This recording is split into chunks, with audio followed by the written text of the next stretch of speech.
到单旋律的这种唱腔这样，所以从音乐上它好像有得到一点帮助。然后从戏剧的推动力量，还有一个就是在中国剧场里面，大部分都在讲一个恶有恶报，善有善报，对不对？然后所以还有就是一个喜剧的结尾。可是，在不管是希腊悲剧也好，或者现代剧场也好，或者莎士比亚剧里面，它其实很多都是把这个悲剧走到最极致，然后从这个最极致的这个冲击里面，然后你得到体悟到人生的无常所以你就会升起你的当下。所以包括像这个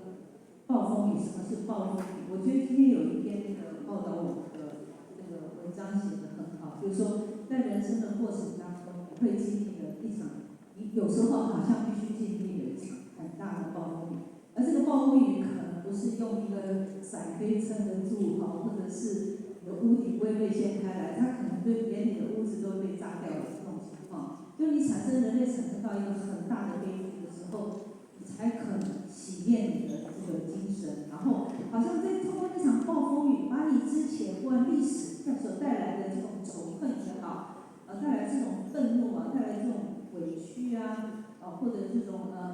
骄傲就好像从根底把你掀开来，然后让你看清楚真相。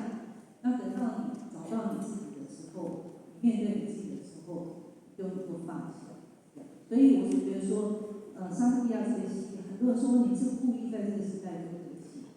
就像凯撒，好像都在讲我们现在目前世界在发生的一个情况。那大家想一想，2014年是什么时间？是总统大选的时候。所以很多时候就是说，我们说这个莎士比亚是政治剧场，因为他是因为为皇后在演戏，所以跟在伊丽莎白女王面前演戏这样，所以他其实的确在他戏里面会可以看到很多有关于国跟国之间，或者是皇室内部的这种斗争，你会看到非常的多这样。那么所以呢，我们的戏好像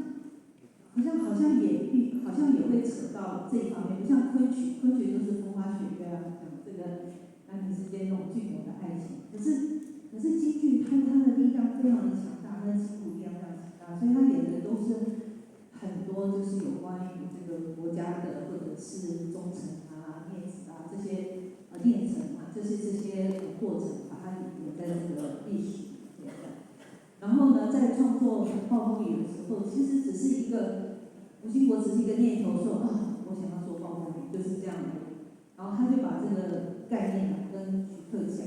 那大家知道他拍过徐克的电影，大家知道吗？《青蛇》对。那徐克呢就很喜欢他，然后所以我们每次去香港演出，徐克都已经买票来看，而且他跟小戏一样，他就会说大家签名，大家签名这样。所以呢，他收集了我们很多戏。然后看完这些戏，他是电影导演，他就开始有个想法说：你为什么不能这样演？你为什么不能那样演？那这个可以把所有的演员送到镜头前面，再把它拉远一点什么？就他是比较用那种镜头的概念来看我们的戏。那吴兴国说：这很有趣啊，你要不要来帮我们导个戏？所以说我马上要做暴风雨，你可以帮我们导个戏这样。他说可以呀。那吴兴国说：可是我们有很多钱一起。他说我当你志工。所以他真的从头到尾，包括从这个香港到台湾来住了1个月，全部都是自费的，然后就帮我们好好的工作这1个月的时间。可是呢，很厉害是，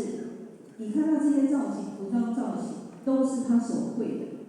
他手绘完了以后，因为他是一个很好的画家，他手绘完了以后，他把所有的人物的造型丢给叶景天。那叶景天大家知道，他从这个卧虎藏龙，他得到了这个奥斯卡这样讲最佳美术跟最佳服装，然后他也是暴风雨的这个舞台设计跟服装设计。那徐克呢，他就把这些造型就丢给这个叶景天。可是当时候吴兴国在跟他讨论剧本的时候，就问他说：那我们怎么演？结果徐克说：你可以像比尔在此一样，一个人演完就好了，我们只要看到你一个人就够了。这样，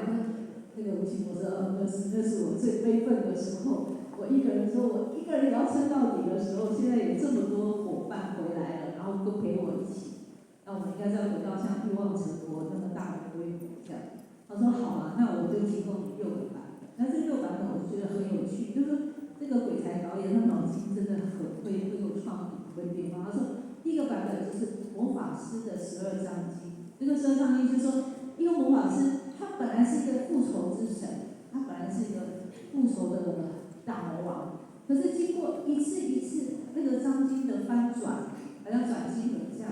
他好像得到了体悟，然后他变成一个修行人，好像他被放下这个他的权利了，就是他的魔法，他的知识，然后他的才能，然后能够撮合这个未来的这个下一代的爱情，所以他说魔法师的12章经这样。然后第二个就是卡列班的无人